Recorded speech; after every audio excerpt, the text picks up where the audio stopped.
easiest, I think, is digital in terms of the logistics. It does not require so much of logistics. You can upload it easily. Changes can be made easily into a story. It's much more simpler and much more easier. Most of the companies which have a CMS, a content management system, it's a backend like a WordPress. Put up your article. That's the practice. You should give credit to the publication that broke the story and link back to their article that people can read that person's article. I think every like event you go for or everything that you go for or every person you speak to can give you an idea for a bigger, larger piece.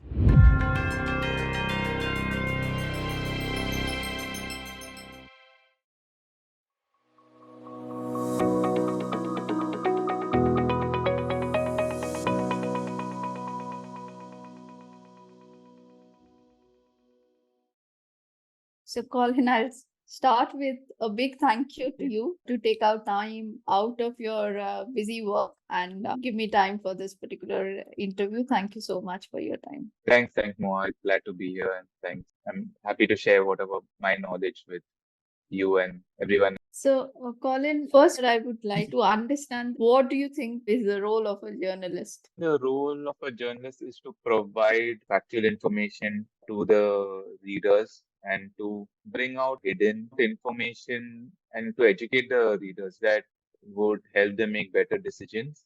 Things which are whether it's voting decision, buying decision, to the business decision they take. When we think about journalism, to us, it means print medium, newspapers, digital medium, then you have television, and you have magazines. So these are the places we understand that journalists typically work. So, Yeah. could you share your experience and tell us what is the difference between these different mediums? The differences are just the platforms. The job is the same. In the newspaper, you have a limited space, like a column, or they give you the size of the column or so many words, and copy editors after, especially the reporters, to cut down the word count and keep it to a certain limit. In digital, you have more space because you're not confined to a particular page or a space in the newspaper or like a magazine. Magazine is similar to a newspaper itself. That it's just that newspapers come out daily, magazines come out like weekly or monthly or fortnightly. It depends on what type of magazine it is. Newspapers go into the day-to-day news aspect of things. Magazines go into the more it's more leisurely or even if it's political, it's more in-depth. But that said, newspaper also can have a large article or an in-depth kind of piece also. It does not have to be confined. So that's a little bit blurry in that thing. But newspaper is meant for daily stuff. Magazines are for more in-depth stories. Digital has a mix of both. It acts as a newspaper as well as a magazine. So you have news, short news like breaking news, and it has also longer pieces. Like so, some publication have a mix of both. Some publication just cater to only news. The publication that I currently work at, it's a mix of both short everyday news as well as longer in-depth pieces. The longer in-depth pieces are like under paywall, meaning you have to pay to read that content because it takes a lot of time and efforts for journalists to research, speak to people, and put together such pieces. And then there is like broadcast. I haven't personally worked at broadcast, but I know a lot of my colleagues and ex-colleagues that I've worked with. And broadcast is similar, depends on the type of news you're trying to cover. There's daily news, like where someone is voting, what is happening out there. So that's daily. Then there is also pieces where they look at a particular topic in depth and dive into it. And then they have the normal debates and things like that, those which Arnab and everyone is Nation popular wants to know. nation wants to know. Yeah, those are the different the writing that you require for newspaper to magazine and to digital is largely similar. Like, write an article, but the newspaper, the amount of words will have to be shorter.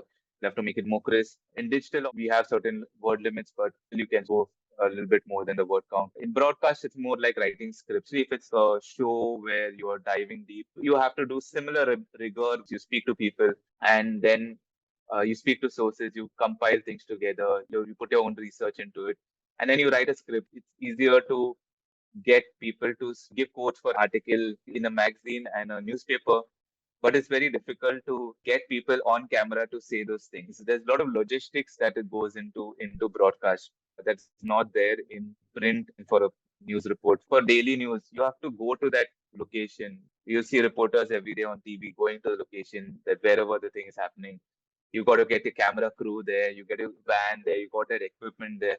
That has to be what the recordings are happening over there has to go to a satellite, and it has to be broadcast, and it comes to the studio.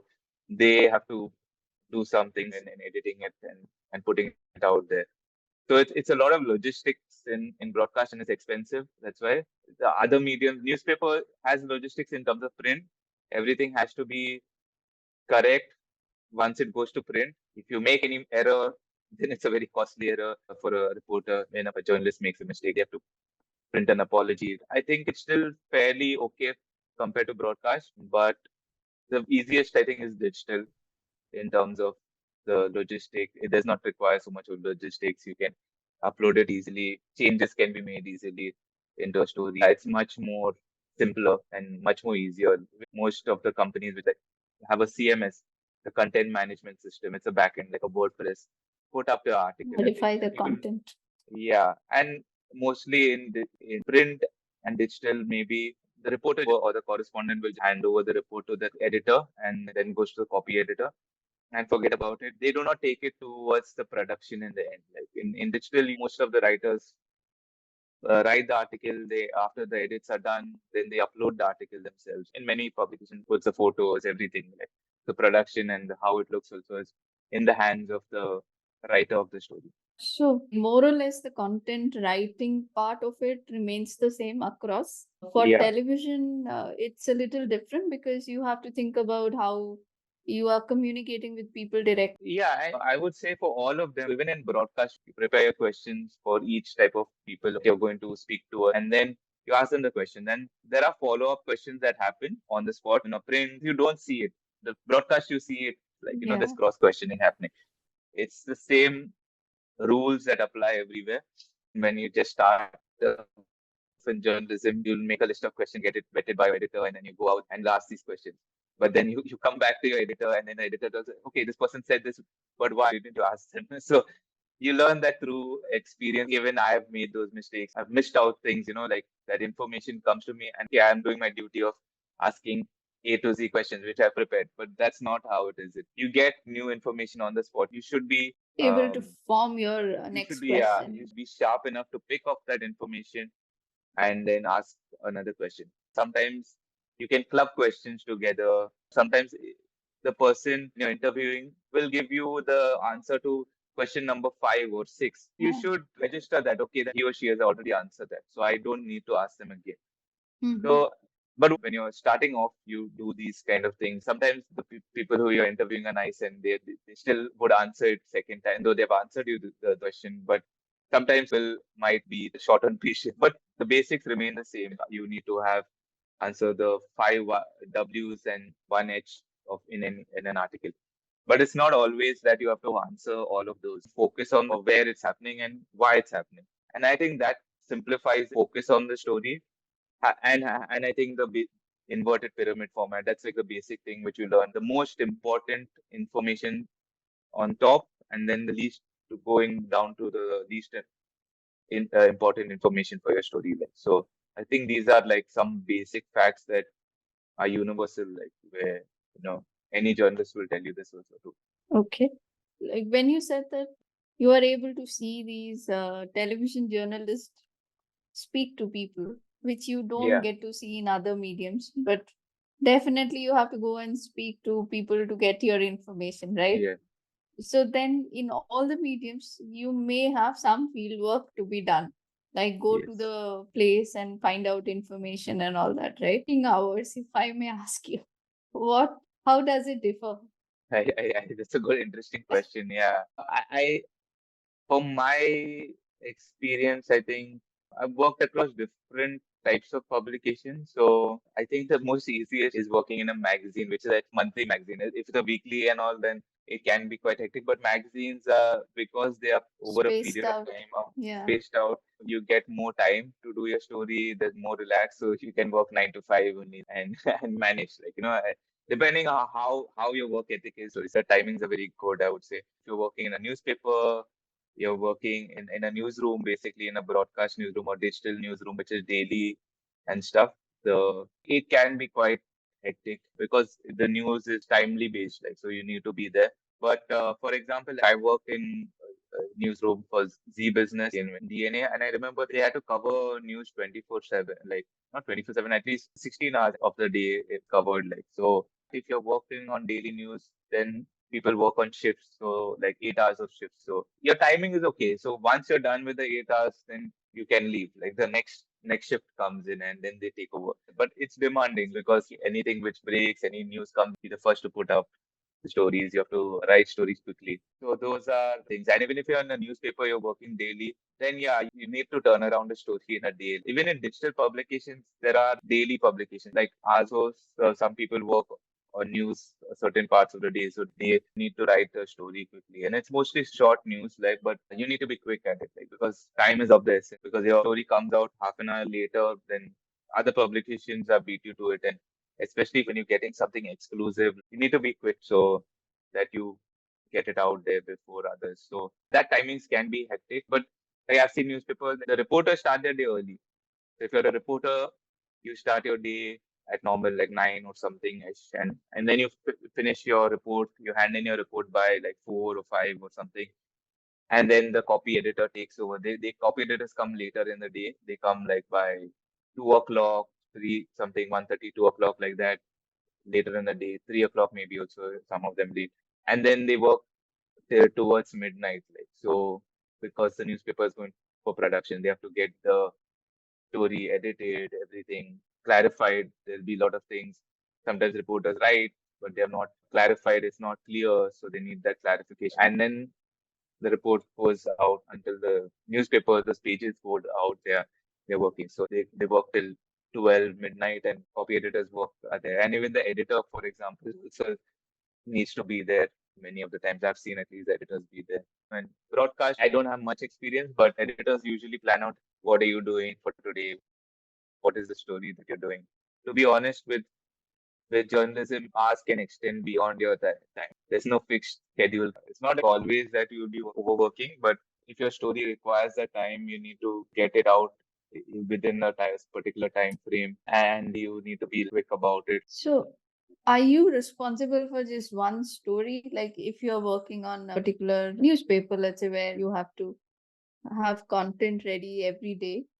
So, Hmm. are you working on only one story, more than one story? It depends on the nature of the job. If you are in a daily newspaper, you are probably working on one story per day. Like, but then in certain types of publications, like digital, where journalists will be working on multiple stories per day. They like be working on 5 stories per day, 6 stories per day. So there are field reporters who go on the field and report a particular news, and then there are people who are web reporters who they're desk reporters basically. They sit in a desk, they compile stories and stuff. They put it up, so they get information from different places and they compile and they make stories. So those people write 5 or 6 stories. I personally don't like that, especially if it's not original content. Then it's also there like in digital that even like for example, like there are the teams which work on 3 or 4 stories maybe in a day or 2 or 3 stories in a day. So where they get information from, for example, press releases. So companies give out information. Online you get information, for example, on Twitter or X, whatever it's called, or some founder says something, or some company head will say something. Something might go online, and so they do that. In digital, it happens that you might be doing more than one story in many. If you're in a newsroom, especially because you get information from companies, you get especially in business, like and then there are reports that come in. There's there's things happening online that you are breaking, so you put together those news reports. And even other publications, you give credit to another publication that broke the news, but you want to give your audience a sense of just keep them updated. So you write a small snippet about the story, like maybe a bigger story which is broken, and probably in Mint or in or Money Control or Times of India or Economic Times or something, and they give credit to it and they write like, okay, this was the first to break it, and they give their audience that news. That's the practice. We should give credit to the publication that broke the story and link back to their article that people can read that person's article. So in digital, you would be working on 5 or 6 stories in a day. There are, I call them like news sweatshops, which are there out there, which work on like even like 7 stories. They have quotas to meet like that they have to do. And that's a real problem, I feel like, because then journalists are just hunting stories and then they rehash a lot of information that's already out there and they just put it together. And you'll get these articles which give you like 5 things to know about this topic. I know it's Okay. good like for audiences, but sometimes it's not so original content. It's like they're trying to give it in a different way, an easier way. It's meant for that, like, to give their audiences an easier way to understand the news. So breaking it down into 5 facts. So, for example, when the budget comes and stuff, like, for you would be taking all of that news, like, for example, 10 things out of the budget that an average taxpayer should know, like, is going to impact them. And then people would pick, and people want to read about it. And that's, I think, a way of doing it. I have no problem with that, but then sometimes there's a lot of rehashing of the things, and I think it's just content for content. Sometimes they're not useful rehashing of things just for meeting quotas, like, because even journalists at that point in those kind of publications have to meet like deadlines or quotas of doing 5 6 stories a day. I don't like the numbers, like, kind of thing, but that's certain publications do that. They make journalists do 6 articles or 10 articles. I don't know. Even there are maybe 15 articles also per day, but whatever it is. So quantity is, because the reason why they do this is because it's the whole TRP game. I call it TRP game because it's like TRPs are what ratings kind of, and broadcasters kind of thing. To the higher so here's the views, basically. The higher amount of views that they get, the higher the advertising revenue that they get. More advertisers come and spend on their platforms because people are coming to the platform. That's like a flawed approach. Like, so the most publications in India and digital publication in India are advertising led, and they follow the views model. So which is not really accurate, and views also can be manipulated as in any way, like, so. And but now people are shifting towards a subscription model. Many of them are following. That's like where that's actually a little bit more, I would say, authentic method, like, where audiences are paying for the news, and like, okay, these are genuine people who are putting the money in the news, and for the information that you're valuing, and you're providing that value, like, so. In terms of career progression, Yeah. how does it look in all these different mediums? So many of them start off as intern. That's how you get into anything, like, get experience. Many publications take interns in, and they see how they are, like, I would say, working and maybe writing some stories and stuff. So that's a good way to start it. Then as a cub reporter, or if you're in that two like parts, like usually there are divided into reporting or correspondence, and then there are editors, like, or copy editors, basically sub editors and copy editors. Some are sub editors. So it starts from as like a junior level, a cub reporter, or a junior level correspondent. You progress to a senior reporter or a senior correspondent, a senior journalist in the reporting side. Copy editors, like from sub editor, you become a copy editor, and then, I mean, sub editors and copy editors, similar stuff, like, but yeah. Then from copy editors, you can go to a lead copy editor. So copy editors basically look at the copy, then see that you have to follow particular style guides are there, particular languages required to be used, and they make sense of things. And it's not only just like editing is about just like seeing languages right, and following style guides. It goes beyond that. Copy editors and editors add a lot of value to a story because they ask questions. They make it more comprehensible for a reader.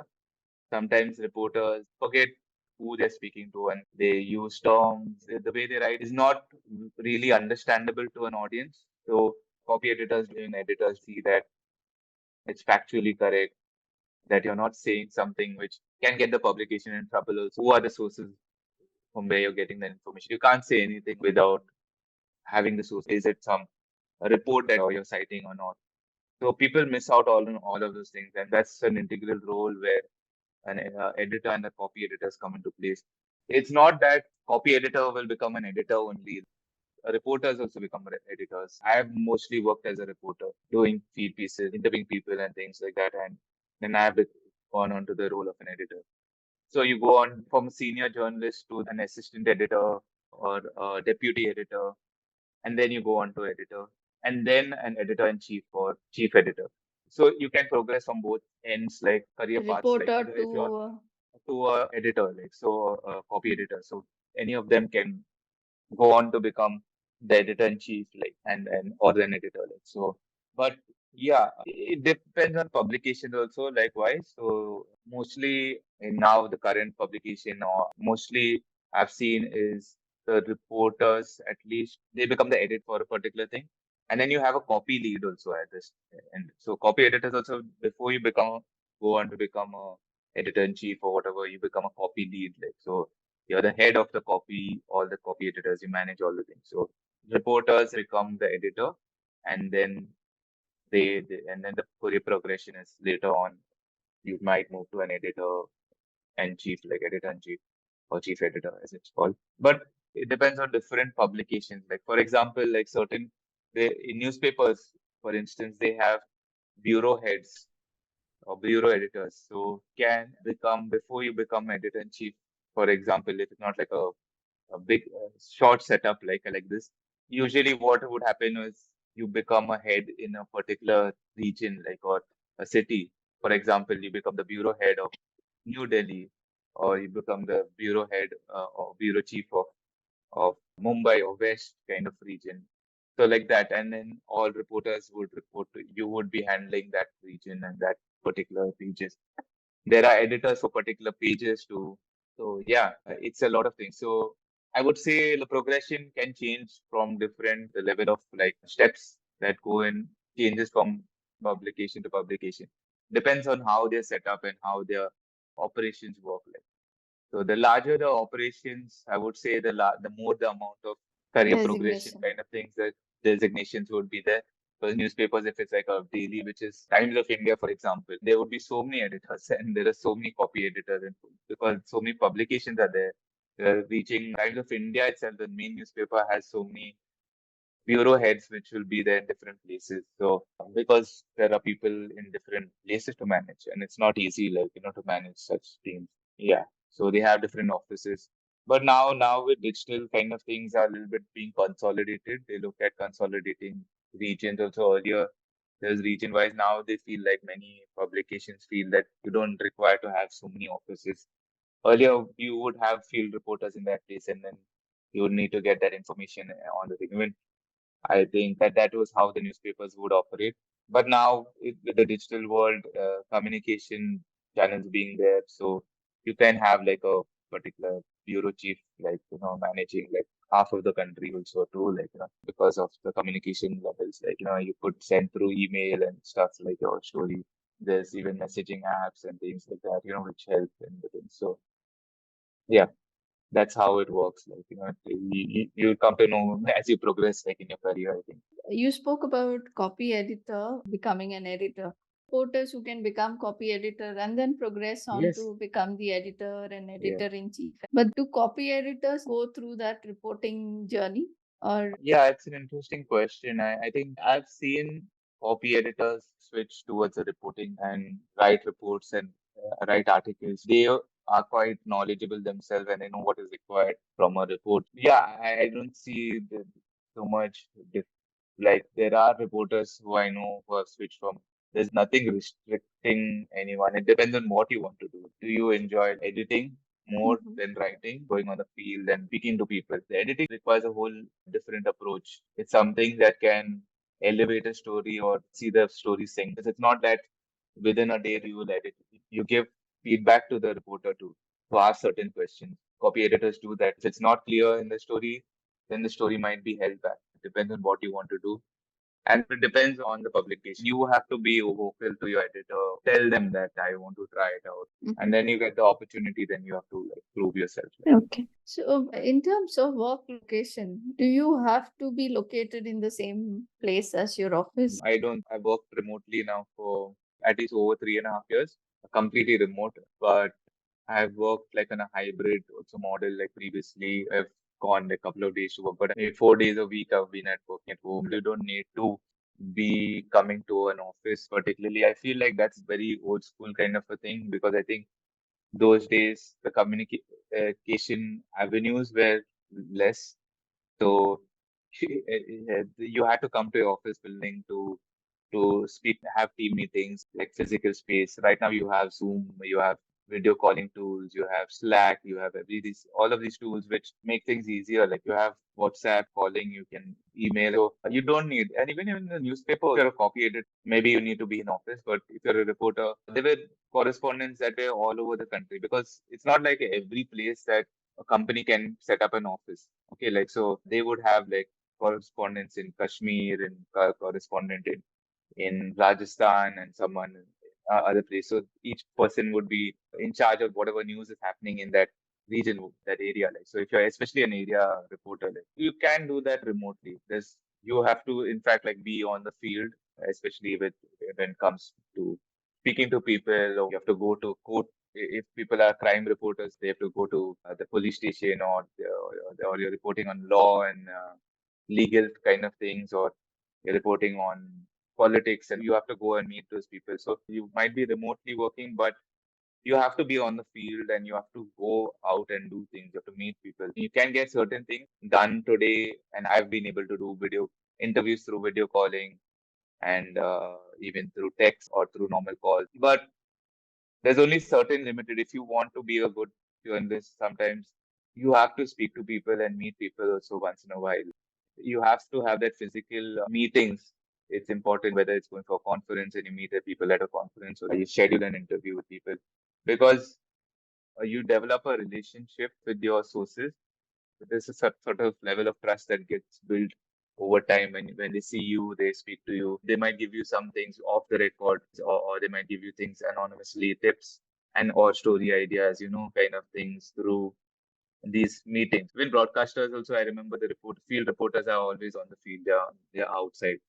They're working remotely mostly. But obviously sometimes they come to the studio and they come to the office. But this job can be done remotely. You don't require to be in office to be in as such. office. You can do it easily, especially for a digital publication broadcast. There's logistics, and so you need to be there and you need to be in office. So I'm not really certain about that. Newspapers, yeah, copy editors need to be there. They print out sheets every day. I'm not really sure how magazines are run today, but earlier you had to come to office to file your story. I think it's more to do with how the publication would want to Yeah, operate, but it would be nice if people are able to work remotely. it makes things easier if you have better work-life balance, I would say. So you work for international publication, right? Yeah. So definitely, as you said, you're working remotely. So what do you see the difference between Indian publications versus international publications? I think one thing is the quality. I work for different Indian publications, and maybe I've not worked for all. There are good quality publications also in India, so don't get me wrong. But the quality and the rigor that goes into a lot of international publications is much more than, especially for digital publications, much more than that's there in many Indian publications. And what I mean by the quality of the content, the level of editing that goes into it is much higher. The level of ask for the sourcing of things is much higher. When I joined the company that I'm working at, it was quite an eye opener. I had worked in journalism for a while, then different publications too. But the level of quality that was demanded in quotes in your articles was, I had not seen that. The copy checks and things were much lenient in India, especially in the digital publications. I mean, obviously in the print, I think they're more. So I think that level of quality is different in, I think, international publication. It separates a lot of publications, and especially if you're a publication that is pushing for subscribers. We have like so many levels of checking. The editor checks first factually if everything right, the structure is right. There's back and forth. There's one of the first copies I'd sent to my editor, and I got back so many red marks and so many corrections and so many things, and there are so many comments over there I had to address and get more information and things, and it was quite an eye opener. And that taught me I have to improve my quality also and improve my skills in the thing. And so that, and then if you're leading a team, then you need your quality to be on a good level so that you can impart those skills to your team. And some might be senior journalists, but some might be this. And then it depends also when if you're writing or you're a senior journalist, there are some blind spots that are always there when you're writing and you don't write things and you don't get that information. So maybe the structure can be much better. And there are a lot of feedback that comes in. So there's so much of feedback that you learn from it, and then you put that into your next story and your next story. So, and then it's not only that the editor gives you, then it's the copy editor who will also give you feedback and make the story much more crisp, more concise, improve the readability of the story. And even if there is factual kind of errors or things which have been missed, have been. So the level of feedback that you get, at least I've got from international publications, is it's much better, the quality. I think Indian publications, a lot of them sadly stress on quantity, page views to get more higher number of advertisers or to get a higher ad rate. Like So mostly quality oriented, yeah, better quality quality oriented. oriented. Yeah. Yeah. So Okay. that's something which you would. Okay. So now coming back to career progression a bit, we spoke about the different levels or the structure typically that exists in this journalism field. So you start from junior writer to junior reporter to To a still senior. editor in Yeah. chief. Yeah. Yeah. So during this path, what kind of skills that you have to keep acquiring? The level of question, the ability to understand and pick up things when you're doing an interview. Your writing skills are a very important thing. I think how you write, the language you use, the storytelling. Main thing is like you're telling a story, right? Like especially when you're writing an in-depth piece, even if it's short news, also you're telling a story, you're trying to add value to it. You can come to know writers that have a voice and writers that don't have a voice, just writing it like as per the factual kind of thing, or the stages.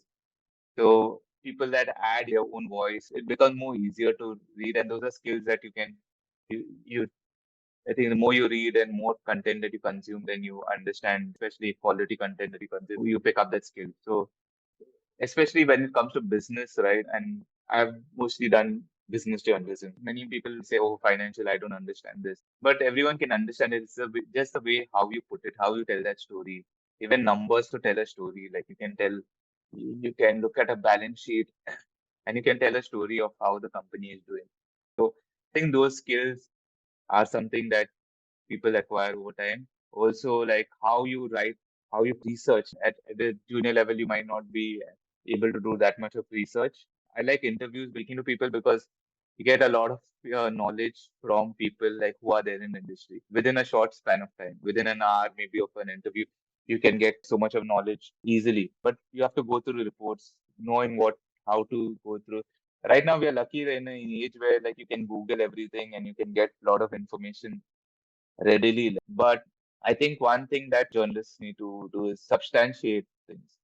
And what I mean by substantiation is like giving accurate sourcing from where you're getting your information. People write things off the top of the head. Okay, it's an opinion piece, you can do that. You can write things about it's an opinion piece, you're writing your opinion. For many people, like when they start off, they think journalism, they can write it's like a blog, like, they write their own stuff. They write their own opinions and they have their own things. But you cannot do that. You need to be factual. You're writing a report about a company. You can't be writing what you feel about the company. You can't be subjective, try to be objective. I know that there is some sort of subjectivity, though journalism is supposed to be objective, there is some level of subjectivity to it. But you have to try to be as objective as possible. And I know, like in today's day and age, you see broadcast journalism, it's more subjectivity than objectivity. Please do not follow that kind of methodology.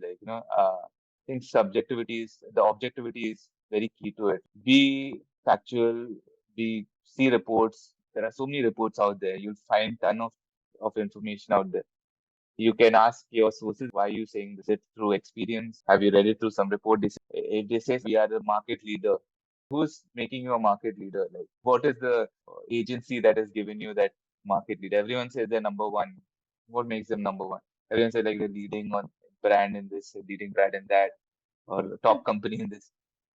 Who has given you that? Those are very self-entitled kind of things. So ask those questions and get that information. And if something is truly factual, then yeah, okay, you can state that. Another skill that you need to have is how to structure your story. There has to be a flow in your story, and that's the storytelling skill what I was talking about. that comes with a structure. So before I write a story, I get all the facts, I speak to people, I get all that information. Then I write down, like, okay, this is my intro. This is what I'm going to talk about in my intro. It might have like certain amount of details which I'm going to elaborate into in subsequent sections of the story. Then I'll break it into, this is the first part I'll write about, which is the most important, which I think, which will be reflective in the headline. Then is the second, third, and the least important, or whatever, going in a chronological order. So make a structure of a story. Once you've drafted your story, sometimes the main angle of the story, the hook of the story, people try to explain, giving the background of it at the start. After you read your story, you can find, okay, this is what the core of my story is. This should come up ahead. And then your structure might change, okay, a little bit. But having that structure gives you a pathway of how you go about your story. I find that very helpful. That goes even for when they make like longer video stories, broadcasting stories. They interview people and then they get the information together and they script it. If it's like a 300-word piece, you just put the most important information. You follow the inverted pyramid format, like, and then go to the least important information. But for longer things, you need that scripting structure. So, what I'm getting based on our conversations thus far is that one, you have to be able to think through the entire story that you are trying to Yeah, create. Okay, when I say think through, it's basically the very basics will be what kind of questions I need to ask to develop the yeah, story. That has to be clear. And then the yes, kind of research you will need to put in to develop the full story, yeah, and then yeah, come to create a structure of the story or write it properly, and you yeah, have to focus on writing skills. So yes, you have to. this is kind of core of what you need to do throughout your journey, and Yes, put it factually correct and substantiate, like you said. You have to get the yeah, sources correctly. So all these things together, you'll have to do this throughout your journey, and you have to become better and better as you progress in your yeah. career. It's all about learning, and you keep learning. And you're learning about new industries, and you're learning about new topics or new companies that didn't know about. But you're also learning new skills. Like, so you have to be open to learning and open to feedback that comes from your editor, copy editor, or any of your peers. Taking that as like waste, I would say, as a journalist. No matter how advanced you get in it, you are learning new things in the end, and you're learning about new topics. Sometimes you're writing topics that you might not be too comfortable with. So be open to you will be getting feedback from that thing from people. Just don't take it like as a negative thing. I know sometimes people might not say it in the best possible way, and might have your editors might be short on temper, or you might not have their things that they are like. They might shout at you and tell you, "Oh, this is you have done a bad thing," but they might not know how to put it, but you should take it in positive light, like, okay, this is the way that I need to improve upon. No, this is the skill I need to improve on. This is the part I need to, and take that and apply it into. And also, it's not only taking the feedback; it's absorbing it. Like they tell you this, see that you don't do it the next time, or the subsequent stories. Like this, if you keep repeating those errors, then you're not going anywhere. It's mean you're just saying yes, yes, I'm taking the feedback, but not implementing those things. So consciously put that effort into implementing it. I mean, it's not easy, but you have to make that effort and to get there. And another soft skill is constantly be curious. Curiosity is everything in, I think, journalism. Think I like it because I'm curious about everything. I was like, okay, why? What is happening here? Or what did this person say? Or yeah, like I want to know background or something. So I think curiosity is like a key top skill. I think a key thing that a journalist should have. If person is curious, I think that's like half of the thing is done. Like, so then that means if you want to learn, you want to know more about certain things, you want to learn things. I think that's one of the, I think, those top skills. I think you need to know. And also, I'm just trying to validate this with you. I feel because you all connect with so many different people to get information, I believe to, as a journalist, you have to be able to build that connect in a very short period of time with people so that they are able to trust you. And even if Yeah, not trust, at least they are opening up to give you the information that you are asking yeah, for. yeah, yeah. Yeah, that's true. It's difficult. Not everyone is like very extrovert. I feel like I'm an introvert myself. I don't really like doing interviews or being in front of the camera. But you have to get to speaking to people, to being comfortable to talking to you. Building relationships is a big part of being, especially a reporter. Copy editors are fine, like, but if you're a reporter or a correspondent, you need to develop the skills of speaking to people and keeping in touch with them. Not everyone is comfortable, but they are open to. You have to build that level of trust, and that you can do stories, and obviously they know that you will be objective. Everyone has an agenda also. You have to remember that one thing. It's like everyone has some angle that they want to pursue. They're giving you the information because of something. You have to understand where that person also is coming from, so that you are not carrying a narrative which is false just because someone else is telling you to. Okay, so some sources obviously are nice and reading, but I think that trust level builds when they know, like, okay, they can trust you to do your job, not just going by what someone says. You are going to do your own due diligence into seeing if that is accurate and accurately portraying the thing. So then you get that credibility of your sources and building things. But a tip off is a tip off. Like you get from your source, you should follow it. You know that there might be something. So at least do the work. And then like it doesn't not always like you get a tip from someone or from a source that it's going to pan out into a story. That there might not be a story out of it. Like, many times there might be not.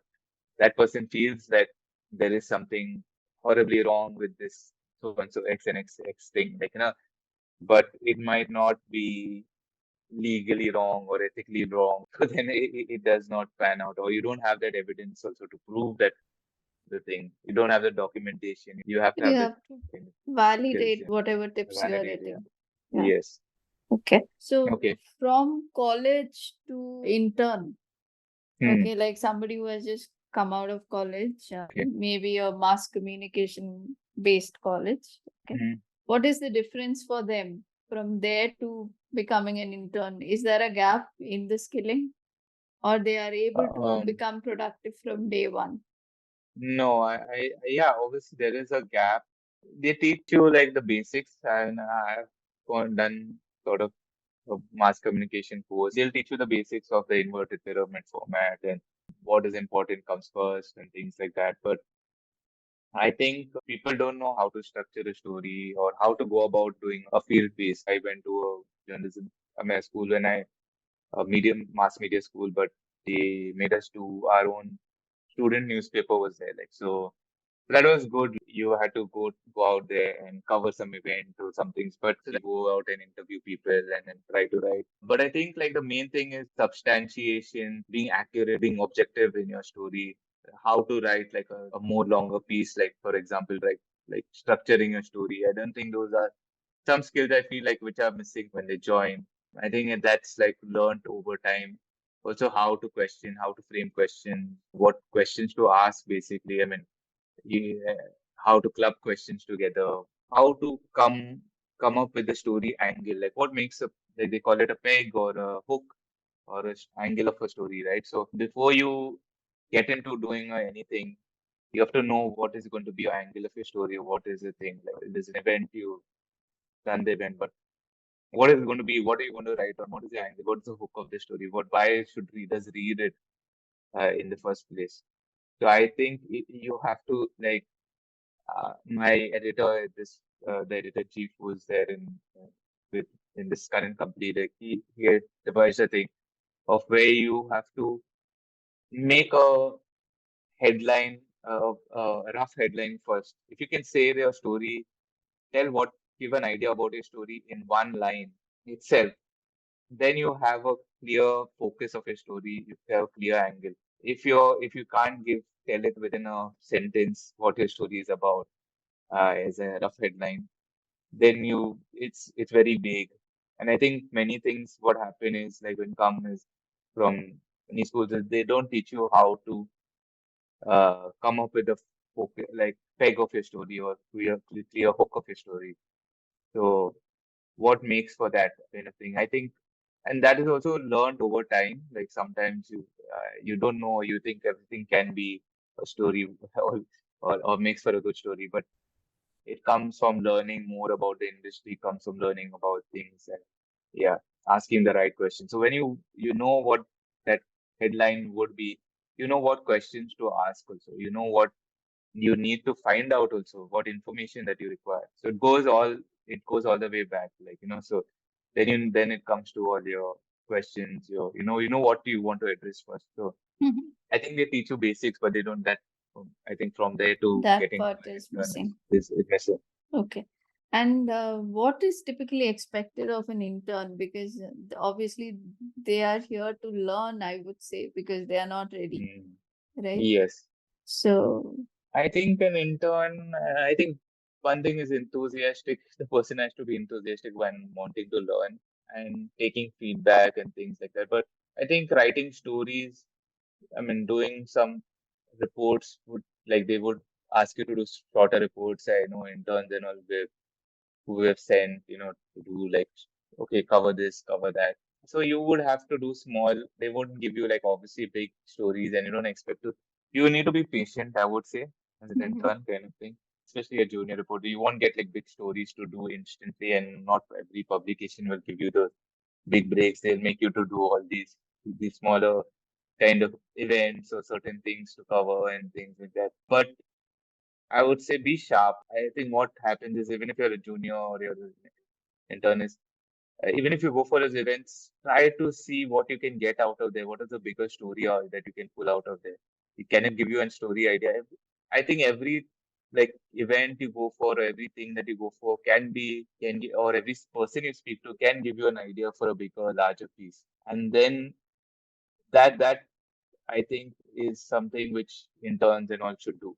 Not just do what is given to them, look for a bigger story and then pitch that. I mean, obviously, be ready to be for it to be shot down a lot of times. That you might not be, but there might be one story which actually makes sense, and then the editor will be like, okay, that's like you can take that story, maybe run with it, see where it goes, mhm. or they might fine tune the angle and tell you.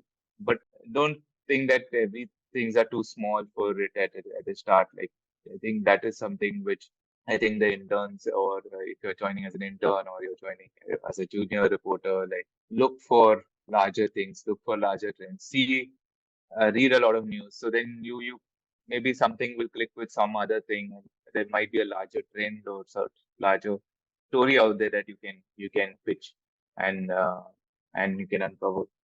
So I don't think it's too. I've had like junior reporters who have just finished college who have pitched me some brilliant ideas. Like, and I don't think ideas are restricted to seniority or that you can do a big story just because you're a senior in the field. But ideas can come out from anywhere. So I think that is something which I would say a skill which interns would be expected of. And I think you should bring that even if you're not expected and you're coming to a company like a newspaper. I think try to pitch for bigger things, see the bigger stories out there. Okay. So, yeah. So, Colin, what are the main challenges and rewards of this career path? I think so. The main challenges I think is having to get your story right, always ethically, objectively, or you're telling the right story and you're not factually wrong. That's always a worry. You have to do your due diligence properly, see that you're getting the facts right, and being quite accurate in what you're saying. So I think always accuracy is one of the key challenges. Also, getting the sources is a challenge. Getting the people to speak is a big challenge. Not always you will have people readily coming out to you to speak, especially for difficult stories, like very negative stories, or maybe like about a company practices and maybe something negatively happening, especially a business or a company. It's difficult to make people feel at ease and feel that they can trust you with talking to you and you're not revealing who they are, especially who the source is, especially when it's anonymous, like, in those conditions. So getting people to speak is a big challenge. Finding the right people in a particular time who has that knowledge, who can add that value to your story is sometimes challenging. Many of your stories are dependent on other people, whether you get those people from the industry to speak. So that's a big challenge for a reporter. That's like where your source comes from. And I think any other challenges? I think that's I think one of the main, I would say, like challenges that you would go as to a reporter, and just being like getting the story right factually, getting your evidence and getting everything that you can say that your story is right. And you also, even when you're writing sensitive stories, especially in business, you have to get the numbers right, the finer details right, percentages right, and things like that. Also, you might get things wrong here and there sometimes. And audiences sometimes in the digital medium will give you the feedback instantly. Oh, you've got this wrong. So I think accept that feedback like from them and make those corrections. Be humble enough to admit when you're wrong and make those corrections and put your ego aside. Okay, and why do you like this particular work? If I'm trying to figure out what are the rewards of working in this kind of a career path. I think for me, the reason why I started off in journalism and is obviously the storytelling skills that I could develop, like you know how to write in a better way. But journalism, in one sense, is at the start of the day, you won't know anything about the topic. But at the end of the day, after speaking to so many people or researching, you won't become an expert, but you gain so much of knowledge. I think the knowledge that you gain is something I find it rewarding. I've not known much about any businesses when I started off. My first job was in covering real estate businesses. I didn't know what was repo rate, what is interest rates, and then how to build things or what are the different techniques. So I got that knowledge just by speaking to people, and I feel like as journalists, you don't have to submerge into a particular field and then work for years and years to get that knowledge. Journalists get to look through a peephole like of different things and get a high understanding. Maybe you might not be an expert at it, but you get so much of knowledge and you get to hear some interesting stories and tell some interesting stories. I think at the end of the day, that's rewarding to me. So, with this, we'll close our Yeah. session today. Thank you Okay. so much, Colin. Thank you so much. Thank you, Mohak.